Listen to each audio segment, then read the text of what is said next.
Hello everyone, మీ ఇంట్లో ఉన్న బాత్రూమ్స్లో taps కానీ షవర్స్ కానీ స్కేలింగ్ ఫామ్ అయ్యాయా? అయితే ఈ ఒక్క ప్రోడక్ట్ తీసుకోండి. క్వాలిటీ అయితే చాలా బాగుంది. ప్రీచమ్ బ్రాండ్ వాళ్ళు ఎకో ఫ్రెండ్లీ సిస్టంలో ఒక ప్రోడక్ట్ని అయితే లాంచ్ చేశారు, ట్యాప్ షవర్ క్లీనర్ని. నేనైతే చాలా రోజుల నుంచి యూజ్ చేస్తున్నాను, నాకైతే చాలా బాగా అనిపించింది. జస్ట్ మనం స్ప్రే చేసి స్క్రబ్ చేస్తే ఈజీగా క్లీన్ అయిపోతుంది. ఈ లిక్విడ్ మన హ్యాండ్ మీద పడినా కూడా మనకి ఏమీ కాదు, సైడ్ ఎఫెక్ట్ అంటూ ఏముండదు. చూడండి, స్కేలింగ్ ఫామ్ అయిన ట్యాప్స్కి నేను జస్ట్ స్ప్రే చేస్తున్నాను.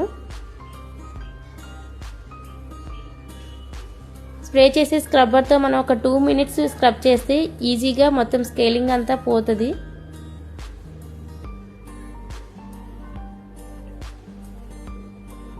స్క్రబ్ చేసిన తర్వాత నేనైతే వాటర్ అయితే స్ప్రే చేశాను. నేను హ్యాండ్ పెట్టి నీట్గా కూడా తుడవలేదు, జస్ట్ వాటర్ స్ప్రే చేయగానే పైన స్కేలింగ్ అంతా పోయింది. కొత్త వాటిలా మెరుస్తున్నాయి ట్యాప్స్ అయితే. క్వాలిటీ అయితే చాలా బాగుంది. ఈ ప్రోడక్ట్ లింక్ మీకు కావాలనుకుంటే నా పేజ్ని ఫాలో చేసి లింక్ని కామెంట్ చేయండి, లేదా ఈ రీల్ నాకు షేర్ చేసిన డైరెక్ట్ డిఎమ్స్ అయితే మీకు వస్తాయి. స్టైల్స్ బై మోనికాని ఫాలో చేయడం మర్చిపోద్దు. బాయ్.